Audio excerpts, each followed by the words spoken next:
नमस्कार आदरणीय दर्शक महानुभावहरू, यहाँहरूलाई स्वागत छ। म निमकान्त पाण्डे। आज 2079 साल जेठ 16 गते हामी नेपालीहरूको दुर्भाग्य नै भन्नुपर्दछ। थोत्रा विमानहरू आकाशमा पड्किने र निर्दोष व्यक्तिहरूले ज्यान गुमाउने भइरहेको छ। प्रत्येक वर्ष यस्ता घटनाहरू भइरहन्छन्। नेपालमा जति विमान दुर्घटना सम्भवतः संसारका कुनै मुलुकमा हुँदैनन्, यो तथ्य हो। यो विगतका घटनाहरूले पनि प्रष्ट गरिसकेको तथ्य हो।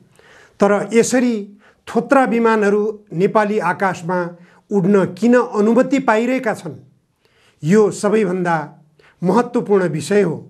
नेपालका राज्य सञ्चालकहरूले यसमा गम्भीरतापूर्वक ध्यान दिन जरुरी छ। कति वर्षसम्म उडान भरिसकेका विमानहरूलाई निषेध गर्ने त्यो मापदण्ड छैन।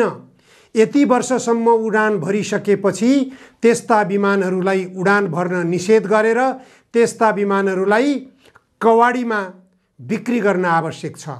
तर विमान सञ्चालकहरूले थोत्रा विमान उडाएर आकाशमा पड्किहाले पनि उनीहरूलाई क्षति पुग्दैन।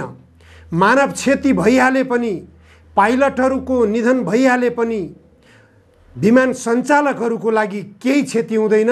उनीहरूले बिमा प्राप्त गरिहाल्छन्। विमानको बिमा गरिएको हुन्छ। थोत्रा विमान पड्किए पनि नयाँ विमानको मूल्य विमान सञ्चालकहरूले पाउँछन्। थोत्रा विमानले नेपाली जनताको ज्यान लिइरहेको छ। प्रत्येक वर्षको तथ्याङ्क हेर्ने हो भने यो कुरा आफै पुष्टि हुनेछ। हिजो आइतबार बिहान पोखराबाट जोमसोम उडान भरेको तारा एयरको विमान दुर्घटनाग्रस्त अवस्थामा बल्ल आज बिहान फेला परेको छ। सम्पर्कविहीन तारा एयरको 9 NET ट्विनेटर जहाज आज मात्र भेटिएको छ। पोखराबाट जोमसोमका लागि उडेको उक्त जहाजमा चालक दलका 3 सदस्यका साथै 19 जना यात्रु सवार थिए। यसमा धनुषाका एकै परिवारका 7 जना र गोर्खाका एकै परिवारका 4 जना मारिएका छन्। यात्रुमध्ये 13 नेपाली, 4 भारतीय र 2 जर्मनी नागरिक भएको जनाइएको छ। विमान क्याप्टेन प्रभाकर घिमिरेले उडाएका थिए। चालक दलमा को पाइलट उत्सव पोखरेल र एयर होस्टेज किस्मी थापा थिए। उत्सव पोखरेल रुकुमको चौरजहारीका हुन्। उनले हिजो बिहान उडान भर्ने बेला मात्रै आफ्ना पितासँग बिदाबारी भएको कुरा समेत खुलासा भएको छ। उत्सव पोखरेल आइतबार बिहान जोमसोम उडान गर्ने तयारी हुँदै गर्दा उनले आफ्ना बुवालाई फोन गरे। जाजरकोट सदरमुकाममा रहेका उत्सवका बुवा मणिरामसँग उनको छोटो कुराकानी भयो। पोखरा जोमसोम उडान भर्ने तयारीमा रहेको जानकारी उनले गराए। त्यसपछि मणिरामले शुभयात्रा बाबु भनेर आशीर्वाद दिएका थिए। उत्सव पोखराबाट जोमसोमका लागि उडे। मणिराम भने आफू कार्यरत जाजरकोटकै नलगाड नगरपालिकातिर सडकबाट गुडे। मणिराम कार्यक्षेत्र पुग्दा नपुग्दै खबर आइपुग्यो, उत्सव सहचालक रहेको तारा एयरको विमान सम्पर्कविहीन भयो। मणिराम नगरपालिकाकै व्यवस्थापनमा नेपालगञ्ज हुँदै काठमाडौँ आइपुगे। आइतबार दिनभर जहाजको केही पत्ता लागेन। सोमबार बिहान जहाज दुर्घटना भएको पत्ता लागेपछि मणिराम लगायत उत्सवको परिवार मात्रै होइन, चौरजहारी गाउँ नै शोकमा डुबेको छ। 30 अप्रिल 2021 देखि उनी तारा एयरमा जोडिएर काम गर्न थालेका। उनले तारा एयरमा लगभग 1 वर्ष मात्र काम गर्न पाए। 25 वर्षीय उत्सव चौरजहारी नगरपालिका 3 का स्थायी बासिन्दा हुन्। चौरजहारी क्षेत्रका पहिलो पाइलटका रूपमा रहेका उत्सवको निधनले चौरजहारी सहित सम्पूर्ण जिल्ला नै स्तब्ध बनेको छ। जे नहोस् भन्ने चाहेका थियौँ त्यही भयो। बाबु छोराको टेलिफोन संवाद प्रत्यक्ष सुनेका नलगाड नगरपालिका प्रमुख प्रशासकीय अधिकृत मानबहादुर गिरीले बोलेका छन्। लाउड स्पिकरमा बाबु छोराको संवाद सुनेको थिएँ। उनले भनेका छन्, उत्सवले उडान छ भनेपछि मणिराम सरले शुभयात्रा भन्नुभयो। त्यो आशीर्वाद नै अन्तिम भइदियो। यता रुकुम जिल्लाकै जनताबाट विजयी भएका, अझ भन्ने हो भने उत्सवकै चौरजहारी निर्वाचन क्षेत्रबाट विजयी भएका जनार्दन शर्मा, जसले 10 वर्षे जनयुद्धको कमान्डिङ गरेर नेतृत्वमा विकसित भएर अहिलेको गठबन्धन सरकारको नेतृत्व गरिरहनु भएको छ र हिजो जुन दिन विमान दुर्घटना भएको थियो त्यसै दिन उहाँले संसदमा बजेट पनि प्रस्तुत गर्नुभएको थियो। संसदमा उहाँले बजेट प्रस्तुत गरिरहँदा उता विमान दुर्घटना भइसकेको थियो। विमान दुर्घटना भइसकेको र त्यसमा सवार सबै निधन भइसकेको र पाइलटको समेत निधन भइसकेको भन्ने कुरा लगभग चर्चाको विषय बनिसकेको थियो। तर संसदमा एक शब्द पनि प्रयोग नगरिएको कुरा निकै आलोचनाको विषय बन्न पुगेको छ। विमानमा सवार यात्रुहरूमध्ये 16 जनाको शव क्षत विक्षत अवस्थामा फेला परेको जनाइएको छ। मुस्ताङको लेतेमा दुर्घटना भएको भनिएको थियो। 15,500 फिटको उचाइमा दुर्घटनाग्रस्त मुस्ताङको थासाङ गाउँपालिका 2 स्थित सानुसरे भन्ने भिरमा विमान दुर्घटनाग्रस्त अवस्थामा भेटिएको छ। आइतबार बिहान 10:07 देखि सम्पर्क विच्छेद भएको उक्त विमान एकैपटक आज बिहान मात्र नागरिक उड्डयन प्राधिकरण र खोज तलास कर्मीहरूको सेना र प्रहरीको टोलीले खोज तलास गर्दा र त्यहाँ पहाडी भेकमा यार्सा गुम्बा टिप्न गएका स्थानीयवासीहरूको जानकारीका आधारमा दुर्घटनाग्रस्त अवस्थामा विमान फेला परेको जनाइएको छ। यो दुर्घटनामा परेको ट्विन एयर विमान तारा एयरको नामबाट दुर्घटनामा परेको छ। तारा एयर यति एयरलाइन्सको भगिनी संस्था हो। यही यति एयरलाइन्सका मालिकले हिमालय एयरलाइन्स पनि दर्ता गरेका छन्। हिमालय एयरलाइन्स, यति एयरलाइन्स र तारा एयरलाइन्स, यो तीनवटा कम्पनी एउटै व्यवस्थापनको हुनुपर्ने आवश्यकता के हो, यो पनि खोजीको विषय हो। थोत्रा विमानहरू आकाशमा पड्किने मात्र होइन, व्यवस्थापनले यो जालसाजी किन गरिरहेको छ? यति एयरलाइन्सको मातहतबाट तारा एयरलाइन्सका विमानहरू उडाउन नसकिने कारण के छ?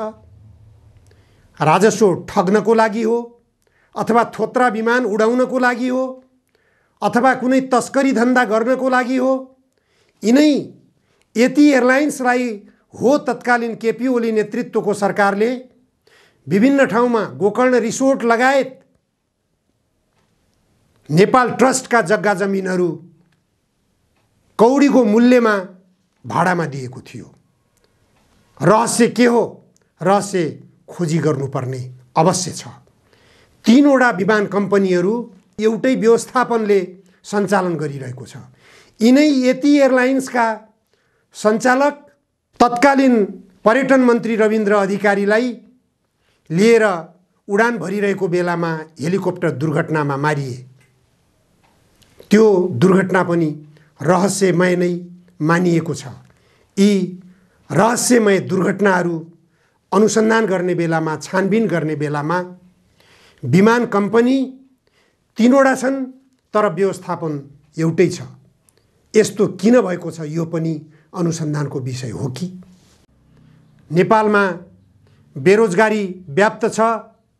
पाइलट पढेका भए पनि, मेडिकल साइन्स पढेका भए पनि, इन्जिनियरिङ पढेका भए पनि विदेशी भूमिमा काम गर्न नेपाली युवाहरू बाध्य भइरहेका छन्।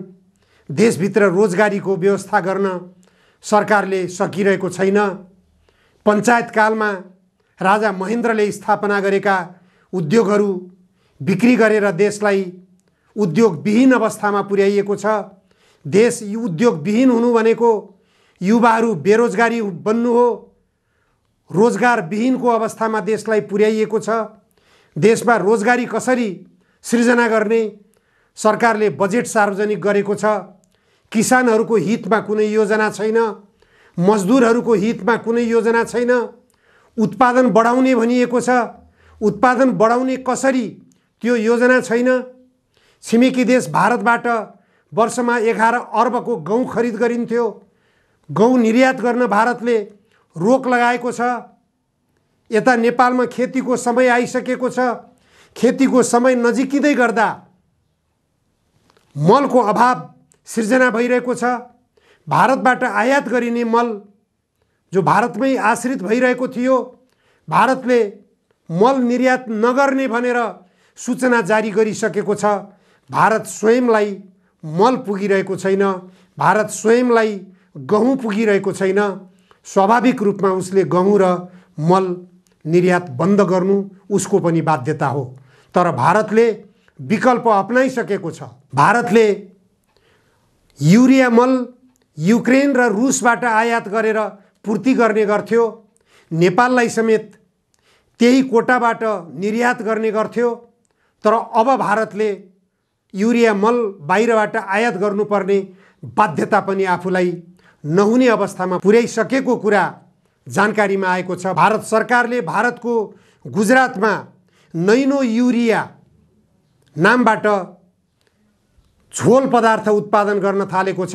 45 केजीको युरिया मलको बोरा जो प्रयोगमा ल्याउने गरिन्थ्यो, त्यो प्रयोग गर्ने ठाउँमा 500 मिलिलिटरको नैनो युरिया झोलले काम गर्ने र 7-8% धेरै उत्पादन पनि गर्न सकिने भनेर त्यसको अनुसन्धान पनि भइसकेको जनाइएको छ। भारतले यसरी युरिया मलमा आत्मनिर्भर हुने बाटो खोजिरहँदा हाम्रो नेपालमा त्यसतर्फ कुनै किसिमको पहल कदमी भइरहेको छैन। हिजो मात्र सार्वजनिक गरिएको बजेटमा अर्थमन्त्री जनार्दन शर्माले भन्नुभएको छ 1 वर्षसम्म अब उत्पादन वृद्धिमा ध्यान दिइनेछ। तर कसरी? रासायनिक मल हामीसँग छैन, उत्पादन गर्ने हामीसँग योजना छैन, आयात गर्ने कहाँबाट हामीसँग योजना छैन। त्यसै उत्पादन बढाउने भनेर हवाई कल्पना गरेर मात्र त हुँदैन। युवा पाखुरा विदेशी भूमिमा पसिना बगाउन बाध्य भइरहेका छन्। खेती कसले गर्ने? मानव संसाधन हामीसँग छैन। त्यो मानव संसाधनको अभावमा कृषि कर्म कसले गरिदिने हो? रासायनिक मलको अभावमा त्यो आपूर्ति कसरी गरिने हो? यी सबै योजना बजेटमा आउनुपर्ने होइन र? बजेटमा हवाई कल्पना मात्र गरिएको छ। त्यो हवाई कल्पनाले देशलाई कुनै पनि तरहबाट आत्मनिर्भर बनाउने योजना देखिँदैन। देशलाई आत्मनिर्भर कसरी बनाउने? भारतको गुजरातमा उत्पादन सुरु गरिएको नैनो युरिया के हो?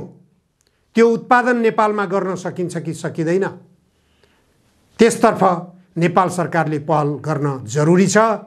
500 मिलिलिटर सिसीको झोल नैनो युरियाले 45 केजी बोरामा खादिएको युरिया मल बराबरको काम गर्छ। अझ त्यसले 7-8% उत्पादनमा वृद्धि गर्छ भने त्यो उत्पादन नेपालमा गर्न किन नसक्ने? कृषि प्रधान देशमा कृषि उत्पादन बढाउनेतर्फ सोच किन नबनाउने? यसतर्फ नेपाल सरकारका राजनीतिक दलका नेताहरू र प्रमुख प्रतिपक्षी दलका नेताहरू लगायत संसद बाहिर रहेका राजनीतिक दलका नेताहरूले पनि गम्भीरतापूर्वक छलफल अगाडि बढाउनु पर्ने हो कि? हस्, आजलाई यति मात्र। धन्यवाद।